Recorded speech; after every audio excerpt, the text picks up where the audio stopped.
My name is Young Trail. I'm trying to get to the top. Trying to get to the top. Trying to make the bread. Trying to get up there as number one. I'm coming straight from the city. I'm trying to get this money. Trying to get this money. My name is Young Trail. I'm the king. I'm the boss. I'm trying to get the stuff. I'm trying to make this money and get out here. I'm trying to get out South Carolina. What's up, guys, and welcome to part 2 of my documentary. So first things first, I want to say there's a lot still that y'all don't know about me. And one, starting with school. Everybody thought at one point that I was just this popular person who was quiet, but that is not the case. I don't know why, but during school, like the first part of school, I was this troublemaker, and back then, that's when I had all the hoes, so all the girls was on me. And that was just like a good time in my life because I was young, fearless. I had no really thoughts on college or anything like that because I was young. I was naive about things and it was just fun. But then that's when bullying came to play and drama and bullcrap.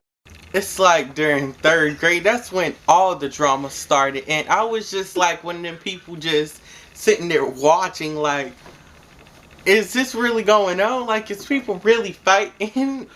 It was just crazy how they was going up and down and how they was...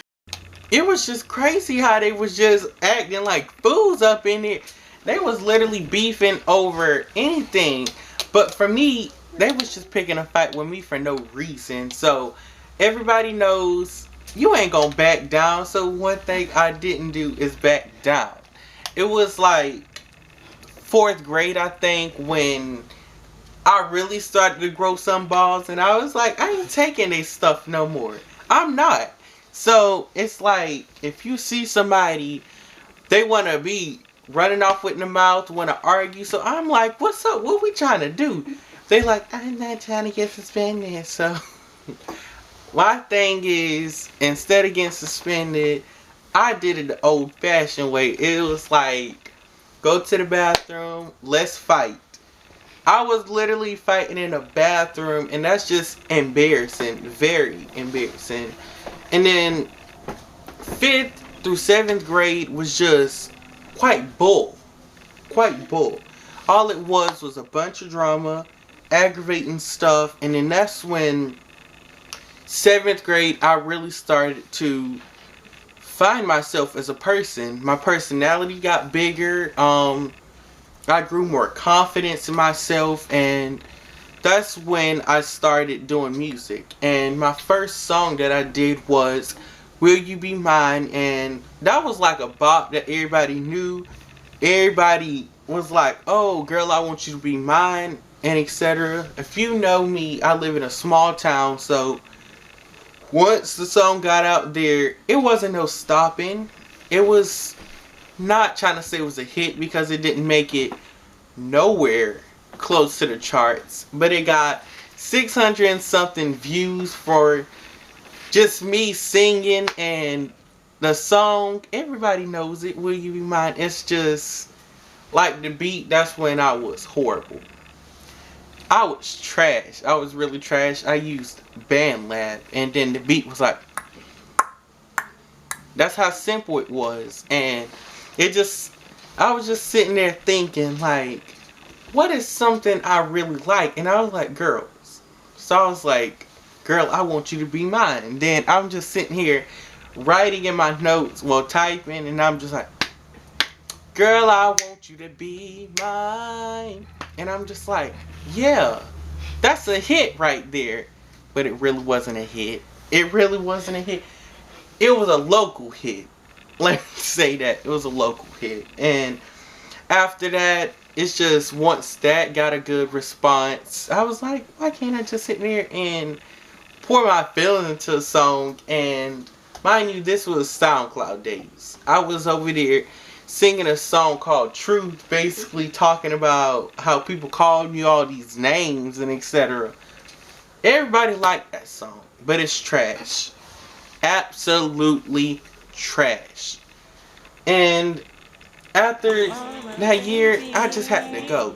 I just had to go further into doing music. I actually got signed, which people didn't know. I got signed into a record label called Bentley Records. I signed the contract and all. They did nothing at all for my career. And it was just horrible. I never got the really big thing that I wanted, and that was money. What did I get? Nothing. I didn't get a dime. They didn't pay me anything. During that time that I got signed, that's when I really started to do drama club, and I just really started to get to know myself singing wise. I started to do like not vocal training, but clearly since I was in choir, I was doing vocal warm ups, and I was classified as a tenor, aka a baritone, which I personally feel like is an understatement for me because I can sing soprano, alto, tenor, baritone, and it's just easy to me. And that same year, that was the same year I got signed, and did that work? No. I was stuck under a contract for 1 year, not being able to release certain music and not being able to control myself. And did I get a dime? No. They was broke.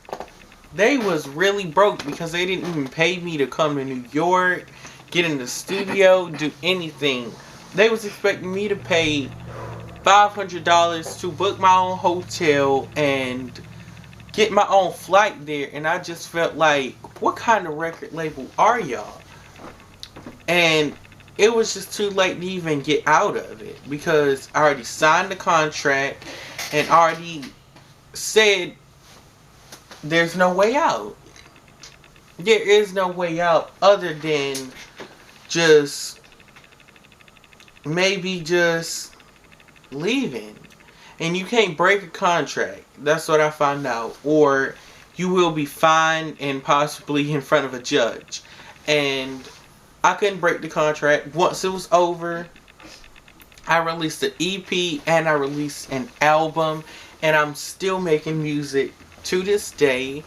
I have a Christmas album I've never dropped. And I'm working on a few new songs, but I'm not going to reveal too much of that. And I've been really just getting to know myself acting wise. Because being an actor is hard. It's a really hard job. And actually getting a role, like a big role on TV is really hard. And I just can't do that if I don't have an agent. I just really don't like how people make acting so easily. It's not easy. It's really not.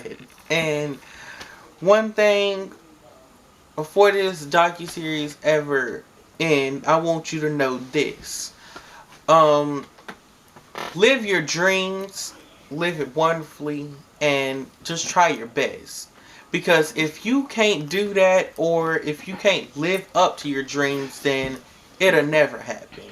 So, I'm gonna leave y'all with that. Bye.